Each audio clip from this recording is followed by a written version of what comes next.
I got a question for you protesters out there. I got a question for you SJWs out there. For all you people that putting that little black box on your Instagram, I got a question for you. What have you accomplished? What has been accomplished by your virtue signaling? What has been accomplished by all of your protesting and looting and vandalizing property? What have you accomplished? Somebody riddle me this. How in the world, how on God's green earth are you protesting the death of one man, which leads to you destroying the lives of multiple other black people, multiple black businesses, destroying the economic success of multiple cities all around the country? And you have fervor, you have energy, you have passion when the black man get killed by a white police officer. Yet,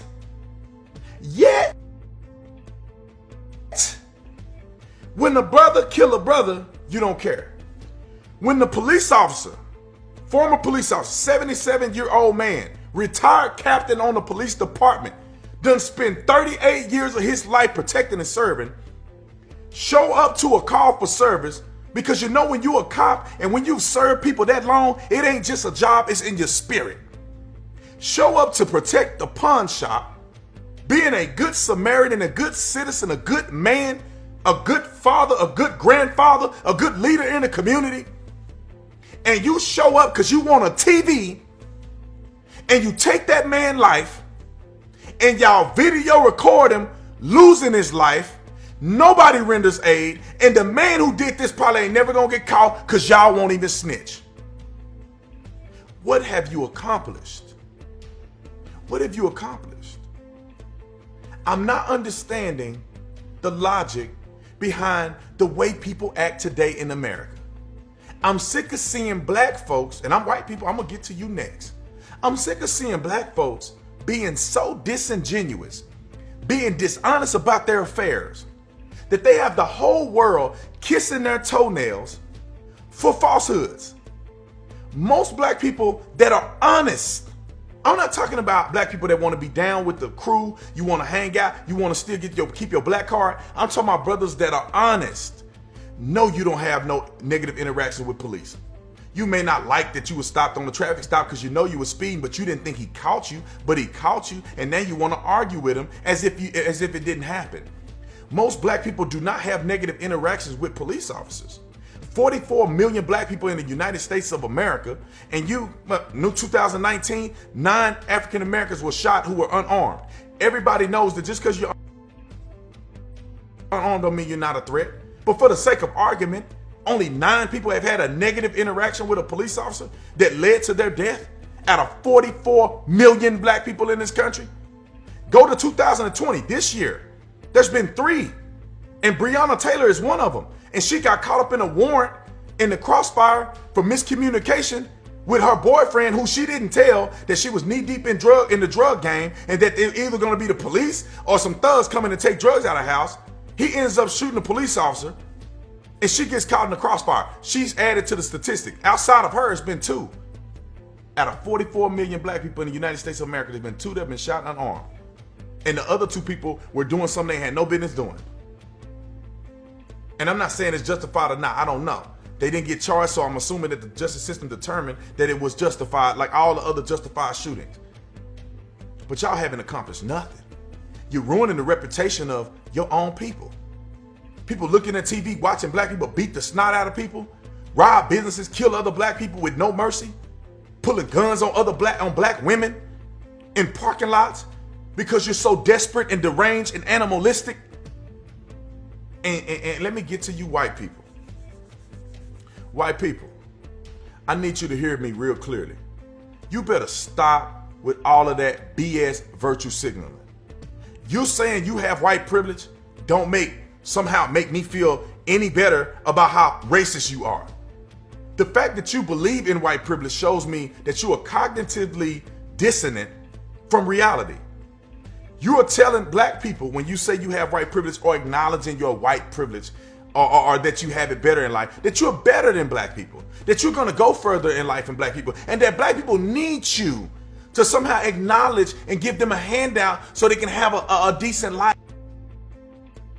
life. You're not operating with common sense. And all this virtue signaling is not doing nothing but perpetuating, inflaming, and fanning the fire.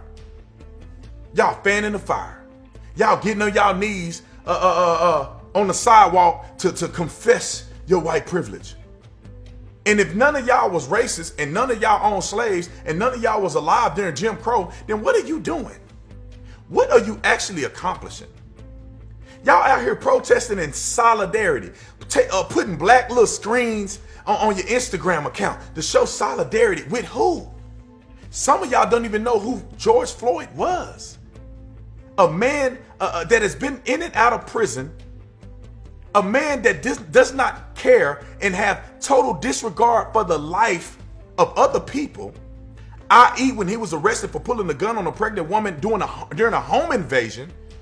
And then he's found outside of the state where he lived at, where his wife and his kid, or at least his girl and his kid, live in Houston, Texas. He's in Minnesota on methamphetamines, resisting arrest from the police officers, trying to buy stuff with counterfeit money.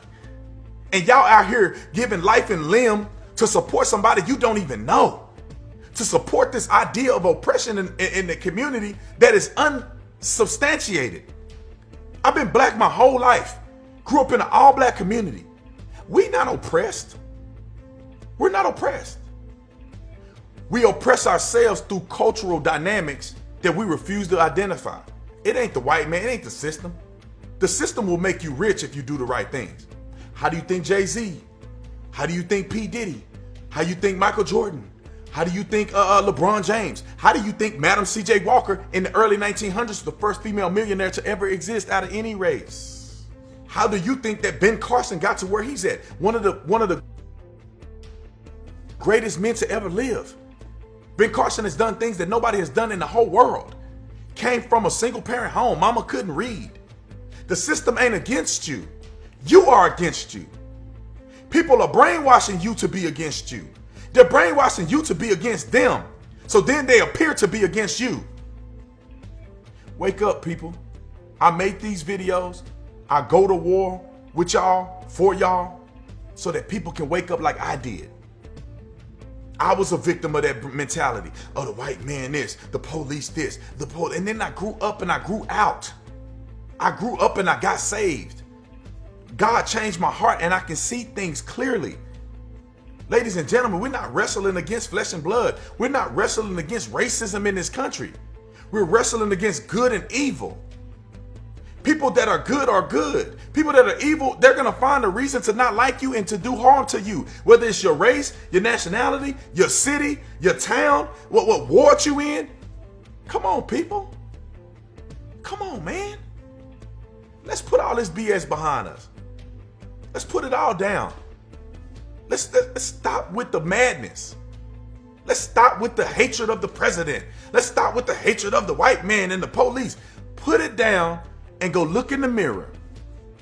And you talk to that man in the mirror, that woman in the mirror, and you ask them simple questions.